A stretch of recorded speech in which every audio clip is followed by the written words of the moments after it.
Et puis de savoir que, ben, c'est une question de volume, hein? Il y a une masse critique, je pense, pour tous les mouvements. Et à partir du moment où tu as un certain nombre de personnes qui vibrent sur ta fréquence ou sur une fréquence qui est bonne, alors nous, on essaie de créer des bonnes fréquences, ben, à partir de ce moment-là, il y a de tout pour tout, hein?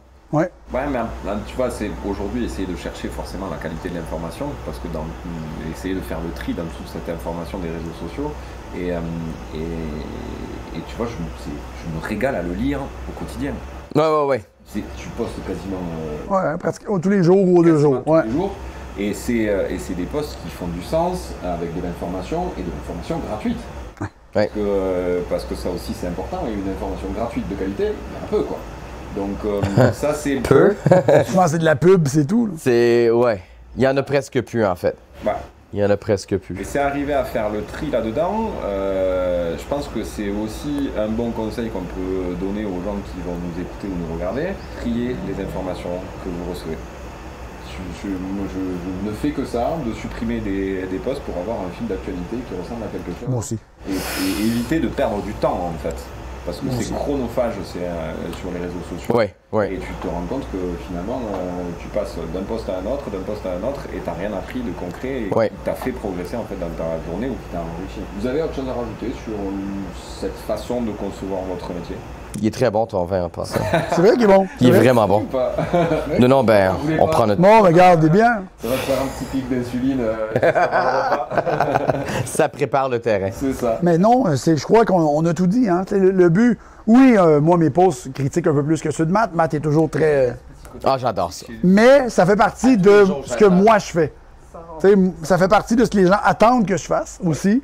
Et ça me fait plaisir. Jamais en étant en essayant de viser une personne particulière. Mais tout le temps juste assez pour que tu puisses faire comme... Ah oui, j'ai lu ça, c'est con. Hein? Ouais, c'est... Ça crée mais en fait, tu crées une réflexion. Oui. Et je pense que justement, pour être vu, pour créer un impact, il faut qu'il y ait un peu d'inconfort. Oui. Puis ça, Matt, c'est le maître incontesté de ça. Mais avec un humour intelligent, ça passe super bien. Ouais. Alors oui, il y a une critique des fois, il y a définitivement une opinion, mais avec un peu d'épices. Et les gens, souvent, ils aiment quand même les épices. Donc, tu sais, tu y retrouves toujours un peu ton compte et tu réussis à faire passer un message. Et ça, je pense que... Il y a des messages qui sont pas faciles. Des fois, moi, j'ai écrit le post des fois, puis des fois, j'envoie à Annie, puis elle me dit « Ouh! Je dis « OK, si je rajoute cette blague-là... » Ça va être amer. C'est mieux. C'est mieux. T'es correct pour gérer les commentaires? Oui, je lis pas. Donc...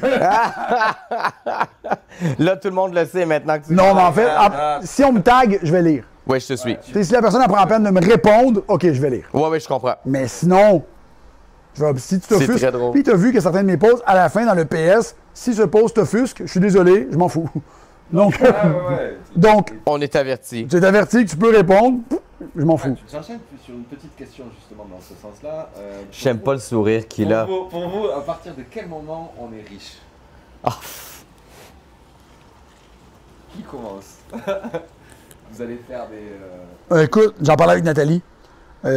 Moi, tant que je suis capable de manger ce que je veux manger, ma maison est belle. Manger. Non, ma maison est belle. Beaucoup. Je peux m'habiller avec le linge que je veux acheter.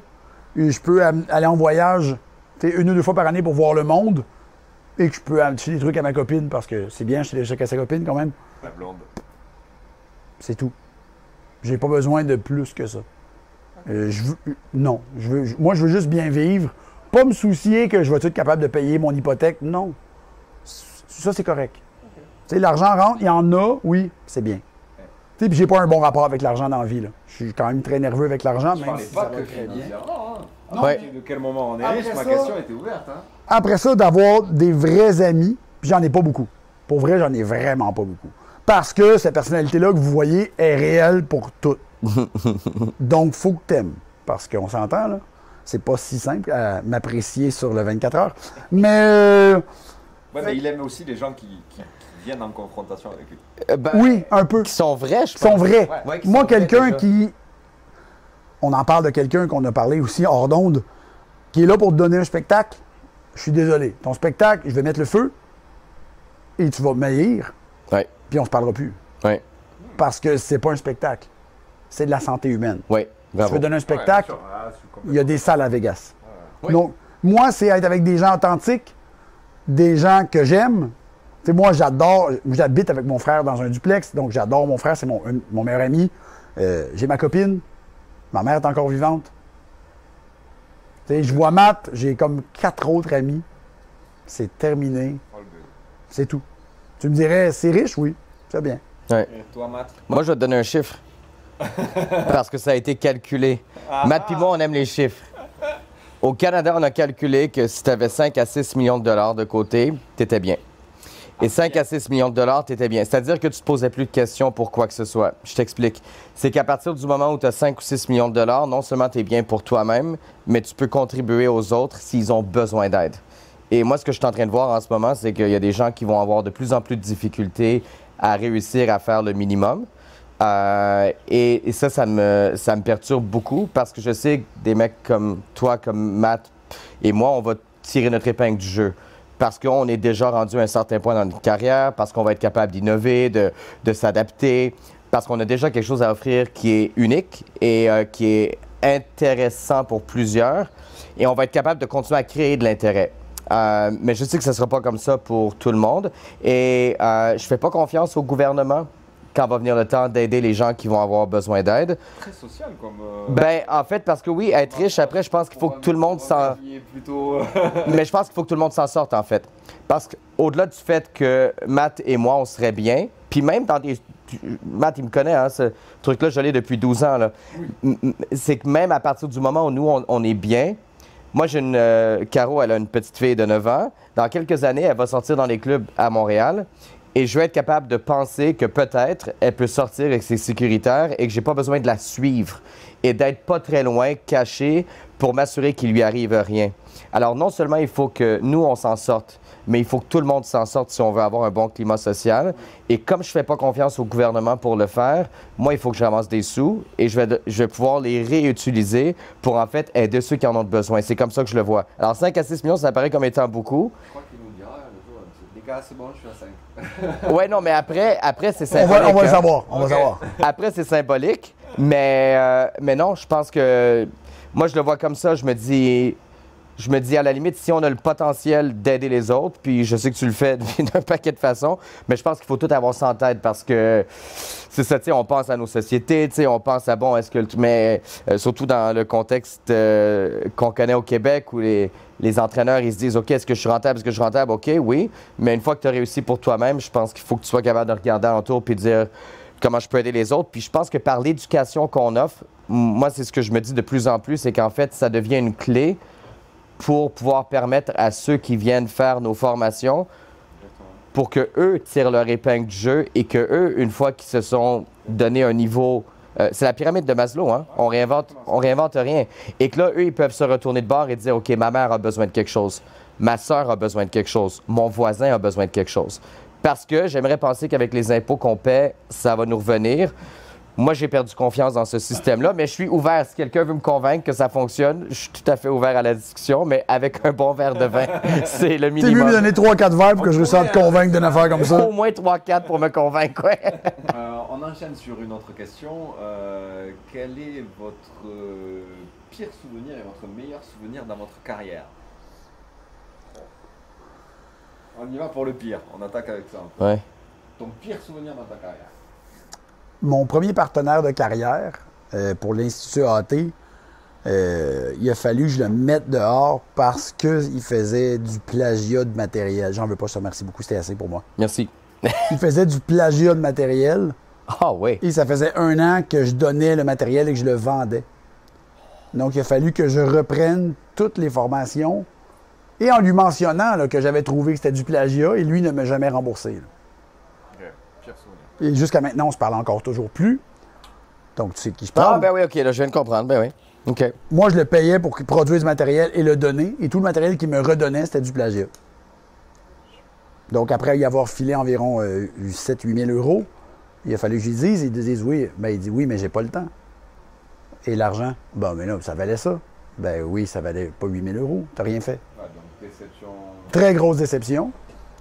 Et je te dirais que le meilleur souvenir, Juste la première année de commencer à donner les formations, quand j'ai vu qu'il y avait autant d'intérêt. Tu sais, la première formation que j'ai donnée en classe, il y avait 54 personnes. Je sais pas si tu le sais, c'est énorme. Au Québec, c'est énorme. C'est le maximum. Tu n'auras pas plus que ça. Parce que la salle était pleine, il n'y avait plus de place. Mais j'étais comme, OK, ça c'est... Wow, OK, c'est bien. C'est certain qu'après, invité au IFNR, celle-là a fait le petit velours intéressant quand même, parce que c'est une organisation internationale avec des médecins et techniquement... Là, vous avez été avec eux. Oui, techniquement, j'ai pas de diplôme, Matt non plus, parce que ça vaut rien nos diplômes aux États-Unis. Ils nous invitent seulement par compétence.